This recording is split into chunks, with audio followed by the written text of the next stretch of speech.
Ryan, we're starting to see you for who you are. What happened? They said Ryan Reynolds comes to set. This is the backstory. Reviews the dailies, reviews the... Ryan Reynolds wasn't even supposed to be part of the day-to-day production, at least not in any hands-on capacity.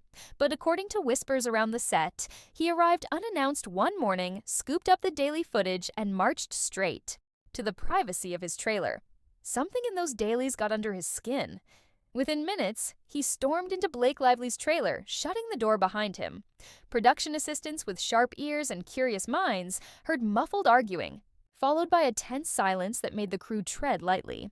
This sudden friction set the tone for everything that followed, sparking rumors about jealous oversight, bruised egos, and anxiety over what might be revealed next. From that day on, crew members say Reynolds became more than just a supportive husband on set. He transformed into an unofficial chaperone, hovering around every major creative decision. While some dismissed this as a caring partner trying to protect his wife, others suspected a deeper motive. Maybe he'd spotted something unsettling in the newly shot scenes, or in the draft script that had been quietly circulating. Whatever the case, his presence added a new layer of pressure. It soon got back to the studios that Ryan was weighing in on dialogue changes, rewriting lines, and urging production staff to tread carefully around Blake. Insiders started to wonder who was truly in the director's seat. Even before this, the film, an adaptation of Colleen Hoover's It Ends With Us, had attracted a storm of media attention. On paper, it was a match made in Hollywood heaven. Lively, beloved for her dynamic performances, paired with Justin Baldoni, an emerging force recognized for balancing heartfelt storytelling with strong direction.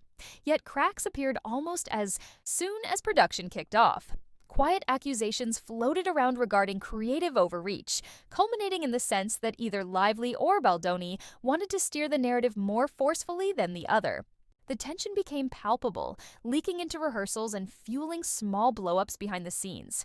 Then came the bigger allegations. Suddenly, everyone was whispering about a formal complaint filed by Blake Lively, accusing Baldoni of harass and a targeted smear campaign. The complaint rattled the industry, not only because of its content, but because Lively chose to go public. Filing a complaint with the California Civil Rights Department announced her intent loud and clear. She alleged uncomfortable late night text messages, abrupt, spontaneous intimacy in scenes that hadn't been agreed upon, and pointed to behind-the-scenes talk that she was supposedly difficult to work with. This, she claimed, was no accident. She believed Baldoni's team had planted those rumors to undermine her credibility. In a shocking counterattack, Baldoni slapped Lively, Ryan Reynolds, and their publicist with a $400 million defamation suit. To call it an aggressive move would be an understatement. He insisted that Lively orchestrated a false narrative, possibly to edge him out of his directorial role and seize more creative control for herself. In his telling, any mention of late-night phone calls or questionable behind-the-scenes behavior was overblown. He painted himself as a dedicated filmmaker whose philanthropic track record and empathetic approach clashed with Lively's portrayal of him as manipulative. This war of words escalated fast, bringing one of Hollywood's most recognizable power couples into a public fight that no one saw coming. Everything got even murkier when talk of Ronan Farrow entered the picture.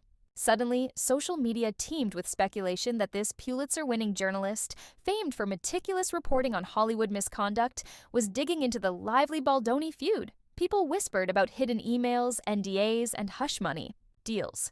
If anyone could find a smoking gun, they said, it would be Farrow. Yet he promptly stepped forward to deny any involvement. He mentioned he wasn't working for the New York Times, shooting down a rumor that had been swirling. Still, the denial did little to calm the rumor mill. Conspiracy-minded fans argued that Farrow was simply biding his time, collecting evidence. In secret. Others believed both Lively and Baldoni's camps had a reason to stoke the story, hoping to scare each other into backing down. But that wasn't the whole story. Almost overnight, the conflict became a political football. Some conservative commentators pounced on Lively's complaint and her star status, arguing it was another example of Hollywood's open secrets turning into massive public fiascos. Names like Ben Shapiro and Megyn Kelly lined up to question Lively's motivations, drawing parallels to other high-profile disputes. They pointed to the staggering figure in Baldoni's lawsuit as evidence that maybe her claims had gone too far. Was this a cautionary tale of a big star using her influence to bulldoze an up-and-comer? Progressive voices, however, rallied to Lively's defense. They saw her as a mom, a veteran in the industry, and someone with a track record of championing female-centric stories. For these supporters, the lawsuit was a classic intimidation tactic designed to keep her from speaking out. They argued that countersuits of astronomical sums often discourage other potential victims from stepping forward. In the midst of all this, fans of both Lively and Baldoni felt torn. Some insisted that the friction must be standard creative differences blown out of proportion. Others suspected that the drama revealed how Hollywood still hasn't fully reformed its approach to respect on set, no matter how many flashy statements get made about workplace protocols. As if the situation weren't complicated enough, Comedic. Commentary from unexpected corners only heightened the tension. A private text from Lively surfaced, describing her flirty and yummy ball-busting style. Many onlookers found the language odd or even contradictory to her professional stance. Critics jumped on it to argue that maybe Lively's claims had holes, but her supporters clapped back, saying that playful banter or teasing in a personal text doesn't discount serious allegations about crossing boundaries. Joe Rogan, never shy about jumping into a cultural firestorm, weighed in on his podcast. He criticized the entire fiasco, suggesting it had become more about winning in the court of public opinion than about justice. He saw blow-by-blow updates as feeding a beast that would harm everyone involved. Meanwhile, Ryan Reynolds, famous for witty comebacks and beloved across social media, stayed mostly quiet except for legal statements. This silence fueled speculation about whether he was deeply entangled in strategy meetings or just trying to shield himself from further fallout. Then came the moment Hollywood loves most, the documentary spotlight. ITN Productions rushed out. He said, she said, Blake Lively vs. Justin Baldoni. This documentary claimed to offer an objective look into the tug-of-war. They invited both sides to talk on camera. Neither Lively nor Baldoni obliged, citing ongoing legal battles. Instead, the filmmakers interviewed crew members, entertainment lawyers, film critics, and those who claimed to have first-hand knowledge. Nobody walked away with crystal-clear answers, but the doc did raise unsettling questions about how quickly creative collaboration can degenerate into a legal and emotional minefield. The documentary also delved into the psychological toll. Mental health professionals explained that when public opinion is up for grabs on every tabloid cover, the stress goes beyond your average work conflict. People start second-guessing each text and each offhand comment, worried it might end up dissected in a courtroom or plastered across the internet. Moreover, the fiasco sent a signal to both established stars and newcomers about the stakes of going head-to-head with powerful entities. If you speak out, you might face an all-out assault on your character. If you stay silent, you risk enabling toxic behavior or letting your boundaries be trampled. As the industry creeps closer to the big March 2026 trial date, potential outcomes keep shifting.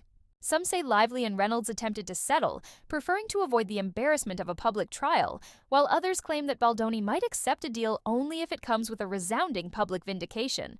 Legal analysts predict a spectacle, with each side bringing out so-called smoking gun evidence, maybe text exchanges or hidden recordings that could rewrite the entire narrative overnight. If even half the rumors about hush money offers or undisclosed NDAs are true, the trial could pull back the curtain on parts of Hollywood that rarely see the light. In the broader cultural sense, this feud feels like more than just two celebrities fighting. It's morphing into a test case. How far should directors push for authenticity in emotionally charged scenes? And at what point does improvisation cross a line? How do you distinguish genuine discomfort from strategic manipulation during a messy legal fight? The Lively versus Baldoni saga highlights how quickly a project can become embroiled in claims of unprofessional behavior, overshadowing the creative artistry that should be front and center. Meanwhile, fans of Colleen Hoover's novel watch all this in dismay, wondering if the adaptation they once anticipated will ever emerge in a form that honors the book's themes. The idea of forging a fresh perspective on love, trauma, and healing seems almost buried under layers of allegations and countersuits.